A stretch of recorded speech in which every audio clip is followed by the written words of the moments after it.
In the sweltering heat of Dubai's summer, where the skyscrapers pierce the sky like defiant needles, Fatima's world shattered in a single forbidden whisper.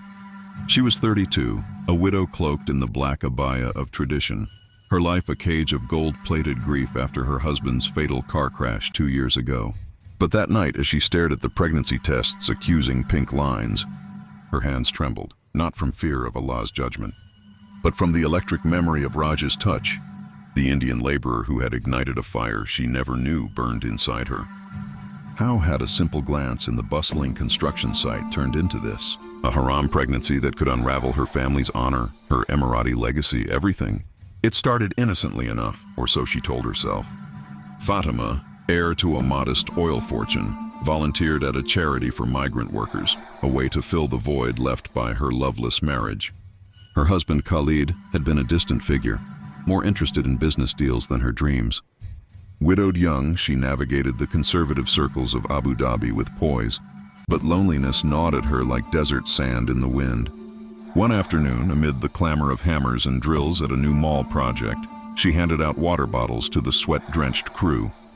That's when she saw him, Raj, 28, with skin like burnished copper and eyes that held the depth of the Ganges. He wasn't like the others. His smile was a quiet rebellion against the exhaustion etched on his face.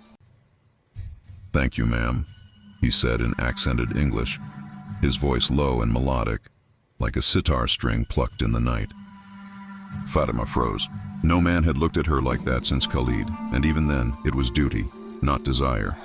She nodded, her veil hiding the flush on her cheeks, but as she walked away, she felt his gaze linger. What was this pull? A widow like her, mingling with a Hindu from Kerala, a world away from her Islamic roots? It was madness, a spark that could ignite a scandal bigger than the Burj Khalifa. Days blurred into weeks, and Fatima found excuses to return. Just checking on the workers' welfare, she'd tell her family, her voice steady while her heart raced. Raj was always there, his breaks timed perfectly with her visits.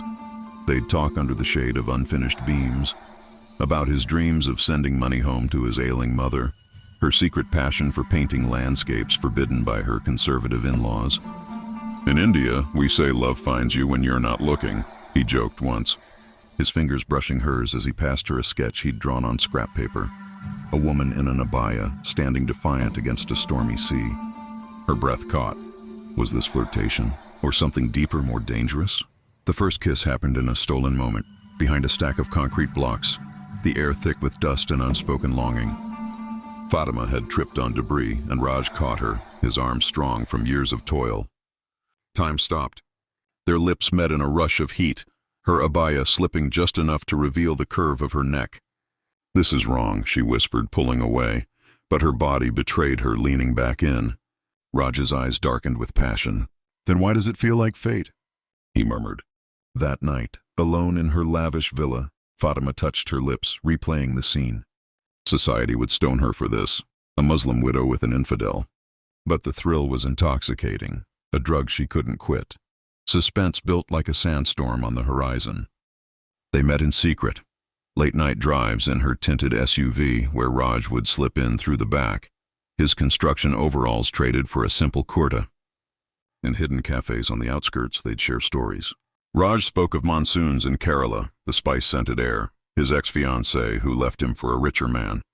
Fatima confessed her arranged marriage's emptiness, how Khalid's death freed her yet trapped her in widowhood's shadow. "I want to feel alive," she admitted one evening, her hand on his thigh under the table. The air crackled. That night, in a cheap motel room paid in cash, they crossed the line. His hands explored her with reverence, peeling away layers of fabric and inhibition. "You're beautiful," he breathed, his accent wrapping around the words like silk. Fatima arched into him, surrendering to waves of pleasure she'd never known. It was haram, sinful, but in that moment, it was everything. Word count so far, around 600.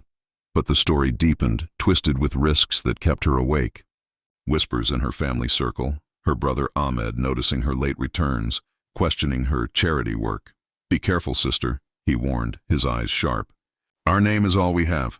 Fatima nodded, but inside panic brewed. Raj faced dangers too, deportation if caught fraternizing with locals, his visa hanging by a thread. Yet love blinded them. They'd text in code, emojis for meetings, deleted messages like ghosts.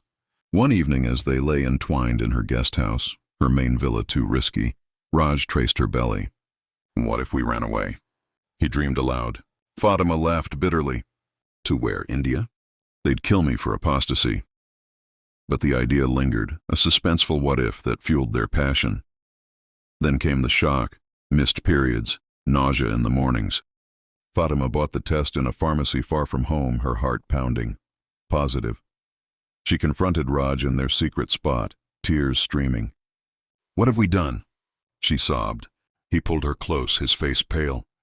We'll figure it out. I love you. Love. The word hung heavy, a declaration that made her world spin. But reality crashed in. Abortion? Haram and illegal in the UAE. Marry him? Impossible. Interfaith unions were taboo, and her family would disown her. Hide it? For how long? Suspense mounted as Fatima navigated doctor's visits, claiming a miracle pregnancy from her late husband. Frozen sperm, she'd lie. But doubts crept in. Raj grew distant, pressured by his own fears. My family needs me, he confessed one night as they argued in hushed tones. I can't abandon them. Fatima's anger flared. And me? Us? She placed his hand on her swelling belly. The baby kicked, a tiny rebel against their worlds. Raj's eyes softened, but the divide widened. Cultural chasms. Her prayers to Mecca, his to Ganesh. Her wealth, his poverty. Society's noose tightened. In a twist that shattered her, Ahmed discovered texts on her phone. An Indian, Haram? He roared, slapping her across the face. The first violence in their family. Fatima fled to Raj's cramped worker dorm, a forbidden zone for locals. Help me, she begged, but immigration raids loomed. They planned escape, fake passports, a flight to Europe. But betrayal struck like lightning. Raj's roommate, jealous of his luck, tipped off authorities for a bribe. Police swarmed, dragging Raj away in cuffs. Fatima, he shouted, his voice breaking. Alone, Fatima faced the storm. Her family locked her in, arranging a quick marriage to a cousin to cover the pregnancy. But in the dead of night, she escaped, driven by a fierce maternal instinct. Boarding a plane to London using hidden savings, she whispered to her unborn child, "We'll make our own world." Raj, deported back to India, searched for her online, his heart in pieces. Months later, in a rainy London flat, Fatima gave birth to a boy with Raj's eyes and her spirit. She named him Aryan, a bridge between worlds. News reached Raj through mutual friends. He sold everything to join her. Their reunion at Heathrow was electric. Tears, embraces, forgiveness. I never stopped loving you, he said, kneeling. They married in a quiet civil ceremony, defying traditions. But happiness was fragile. Backlash from home, disownment, fought was whispered online. Raj struggled with visas, jobs. Yet their love endured, a testament to forbidden flames. Fatima painted again, her art selling in galleries. Stories of crossed borders, Haram hearts. Their son grew bilingual and bold, unaware of the scandal that birthed him. In the end, what happened between them? A collision of souls that defied gods and governments, birthing not just a child, but a new life from ashes. Shocking, yes. Suspenseful, undeniably. But interesting? It was the stuff of legends whispered in Dubai's shadows, a reminder that love knows no borders until it does.